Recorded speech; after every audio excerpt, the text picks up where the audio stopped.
What's going on? What's up, homies? Life lessons, more life lessons from Coach Kwast. He's the head black belt at the Jits gym. If you're new to the 360 movement, check out our YouTube channel, the 360 movement. Check out the hashtags in the Facebook group, the 360 movement. Check out the hashtags, hashtag leadership, hashtag mentorship, hashtag EQ. And there's some great, and not just that, there's some other ones too, hashtag relationships. There's some great content. And then also if you go to hashtag keynote, you will find some great, you have to scroll down a few, and there'll be a Google spreadsheet that has a lot of our events from last year. That would be great to go back and review. Okay, so some of the conversation I had with Coach Kwast tonight, and it was awesome. We talked for, probably an hour. And number one, I got a chance to roll with him. That's kind of how the whole conversation started. And as a black belt, you get to kind of, you pick who you want to roll with. Well, tonight he picked me to roll with, and I was like, I was all excited because you don't get a chance to roll with the big ballers very often. I mean, for me, everyone's a big baller at my level, but he's like the big baller, and so my mindset, because he's like, once we were done, he's like, hey man, you really seem like you were really giving it to me. That you were, trying real hard and stuff. And I said, well, absolutely, coach. Like, number one, you picked me to roll with. Number two, I wanted to be a worthwhile opponent. It's like, it reminds me of in the 300. You ever seen that movie, The 300, where the one, they're up on the mountain, on the cliff top, and they're looking down at the army of the Persians. And the one guy says, man, and he was smiling. And the other guy from the other army is like, why are you smiling? He's like, man, I just hope out of all these dudes, there's at least one worthy opponent to fight and die from, or something like that. I was like, so anyway, just wanting to be a worthwhile opponent to coach. And what was interesting, because he said, no, but you did a couple, you did some athletic moves, like timing, regarding timing, just some of the timing. And he said they were the right moves. I mean, at least once. Many times I was not moving right, but one of the times I moved the right way. And he's like, what's interesting, because he's been a black belt for a long time. He's been in the fight game for a long time. And so he's been teaching for decades. And he said, one of the things that I'm finding nowadays with some of my students is I'm having to teach them almost like how to think. Like some of these athletic, like just being competitive. He's like back in the days, I would ask people, hey, how many guys played football? How many guys played basketball? He's like, and it'd be, a truckload of them. He's like, now, how many play football, basketball, any kind of competitive wrestling? And now I get very few. And I was like, wow, really interesting. So he's like, there's a lot of people that don't have that competitive mindset, which obviously in jiu-jitsu or fighting, like, it's fighting, like someone's trying to hurt you. Obviously in the real world, in jiu-jitsu, of course, you're training, but you're training so that you can handle your business in real life. God forbid anything in real life happens. So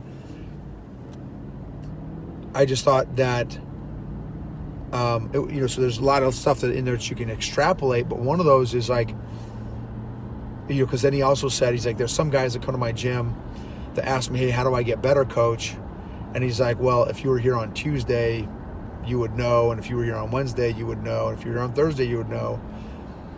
He's like, so a number of these guys who ask me how to get better, they don't even show up. So like, and one of my old well, he's now one of my closest friends, one of my buddies who's a super successful business guy. He said, Noble, just showing up, you'll beat half the competition. Just showing up, you beat half the competition. And so I thought that was interesting that, Coach Kwast said the same, same kind of concept. Like, part of getting better is you got to show up. You got to show up to the dance. You got to show up to the game. And then he's like, then there'd be folks here that will show up, but then they half butt it. Like they're not giving it 100%. They're not training like you fight. And he's like, train like you fight. Like, what do you? Otherwise, why are you here? Why do you even show up?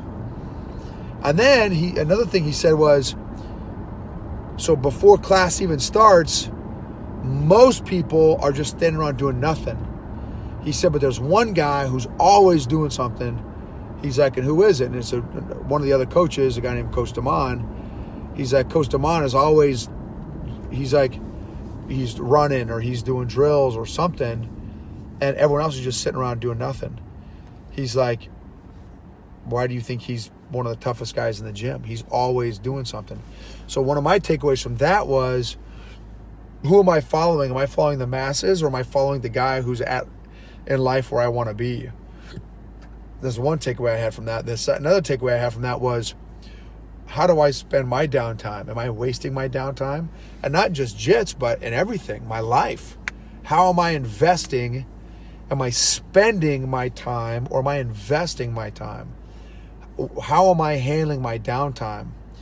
In the Bible, it talks about Matthew 25:14-30. If you're faithful in the little, be faithful with much. Am I faithful with my downtime? Then maybe God will give me more time, so to speak. Am I faithful with a little bit of the finances that I have? How am I doing with a lot of the finances, right? Am I showing God that I am faithful with the time that I have? Am I showing my coach that I am faithful with the downtime that I have? Am I trying to do drills? Am I warming up? That kind of thing. I thought that was really interesting. And then also just his perspective. One of his superpowers is being able to see patterns. One of his strengths has got to be strategic. So he sees patterns. It's really neat. That's one of them. He's got a lot of strengths, but that's one of his strengths. And so it just made me think. So he's got a lot of layers of coaching to him. How many layers of coaching do you have? So when you're mentoring others, when you're leading others, when you're coaching others, do you have a one-size-fits-all approach to coaching and leadership? Or do you have a customized way? Are you good enough as a coach and a mentor to have multiple layers of coaching and mentorship?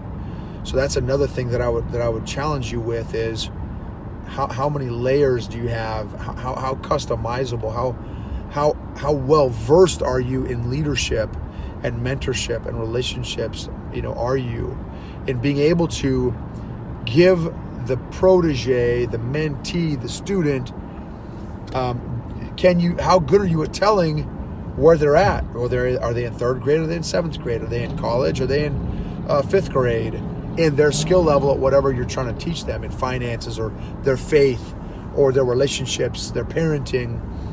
Do you meet them where they're at, or do you only have one speed that teaches them, okay, because I'm at a PhD, I'm going to teach you at a PhD? That's not effective coaching. But effective coaching, you got to be able to meet the student where they're at and then elevate their game. So that was another big thing for me. Man, how many speeds to my coaching do I have? How effective of a coach and a leader and a mentor do I have? And then another one is how well do I see patterns?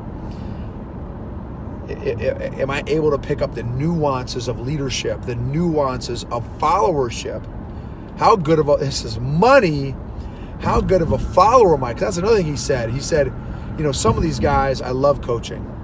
Some of these guys I can't stand coaching. And I was like, it was fast. I mean, I'm telling you, he's got so much great skinny. And so he said, there's some dudes I just can't stand coaching. And he told me a couple of the things that he doesn't, that kind of drive him nuts. He said, but what's interesting is some of the things that drive me nuts in some of my students are the very reason why they're there at the gym.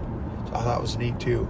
So he's self-aware, you know what I mean? Like I thought that was a great self-awareness, which is a reflection of EQ, emotional intelligence. So but then for me, I was like, okay, well, are there certain students that I like to coach, right? Are there certain leaders? Because for me, I love leading leaders. I love mentoring mentors. I love mentoring leaders and influencers. And, you know, in our 360 influencer internship, that's what we do. We lead leaders and we develop influencers and leaders and stuff. And of course, there's a selection process for that whole thing. But it just made me think, what type of leaders do I like to lead? What type of leaders do I love to mentor? What type of leaders do I not like to lead? What type of leaders do I not like to mentor?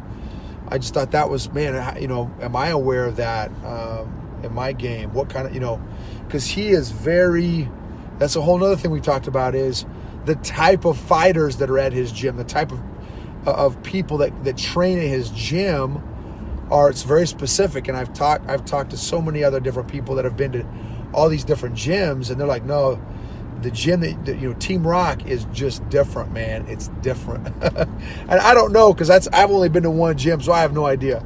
I only know one gym, but all these are the guys. And so me, one thing so what's been one of the most consistent things of Team Rock, and I've only been there for a couple of years, is him. And so one of my cheesy quotes that I learned across the way is, show me the men and I'll know the leader. Show me the leader and I'll know the men. Show me the men and I'll know the leader. Show me the leader and I'll know the men. So that taught me, you know, that's just another thing is, you know, for the people that, you know, the people that I hang out with, right? The people that are in my world,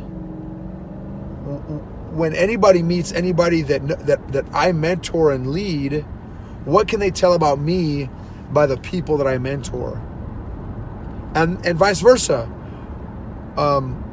What can they tell about the people that I mentor from meeting me? So that's another thing too, is to you. If I were to meet the people that you lead and mentor, what is that going to tell me about you? And if I were to meet you, what would that tell me about the people that you lead and mentor? And then one of the other world champ, who's also one of my coaches, Coach Matt, he's literally a world champ. He one of the things that he said during one of his quick breaks, he's got so much skinny too, man. It's amazing. I'm surrounded by wisdom and I love it. I'm so thankful. And I won't go into everything he shared, but one of the things he shared, and he shared a lot of good stuff. As a leader and a mentor, if you take one of those parking cones, those big orange parking cones, he had one of his leaders and mentors, one of his chiefs. He's a big Chiefs fireman, and at one of the courses he was taking, one of the big leaders said, all of you new guys, you look at the big end of the fire cone, or at the orange cone, traffic cone, and are looking through the little teeny one. You're looking in the big hole, and you're looking out the little teeny hole. He said, me, as the leader and mentor, I look out the little teeny hole, and I look into the little teeny hole, and I look out the big giant hole, and I get a much bigger perspective. And I thought, man, that's excellent. How do me as a leader and a mentor, what's my perspective? Do I have a macro perspective or do I have a micro perspective? How pigeonholed am I as a leader when I'm developing somebody? Okay, this is money. Do I have my agenda, or again, am I able to customize that leadership and learning experience based on the student or the leader that I'm mentoring and developing? So I thought that was another money thing from Coach Matt that he shared just very briefly while he was sitting there. man, and I know, and I do this really to document for me. So if anybody else gets any benefit from this, I would love to hear maybe one of your takeaways from this, kind of me sharing the skinny from Coach Kwast, or the stuff that I shared from Coach Kwast, whatever, like just share your takeaway. I'd love to hear from you. But really, I do this for me so I can go back and review this stuff that he shared with me. The thing that I'm bummed about, I wish I could record our actual conversations because he just shares so many neat thoughts. Oh, this is something else. And he keeps talking about this, and I love it. He has designed the life that he wants and is always working on designing the life that he wants. And he's intellectually curious, so he never stops learning. In fact, I won't tell you all the stuff he's doing, but he's doing all this other stuff to constantly keep his learning game fresh. How are you doing at that? In what areas of your life are you stale? In what areas of your life have you gotten complacent at? In what areas of your life are you maintaining instead of growing?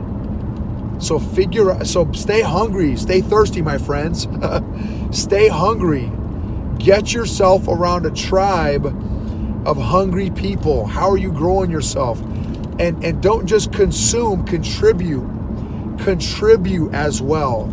You have something to contribute. You've got gifts. Just plant yourself in an environment that's going to grow you and develop you. Like for me, the people that I attract and that are attracted to me, that I grow and develop, that I have a passion for, are leaders and influencers. And if you're not a leader influencer, that's fine.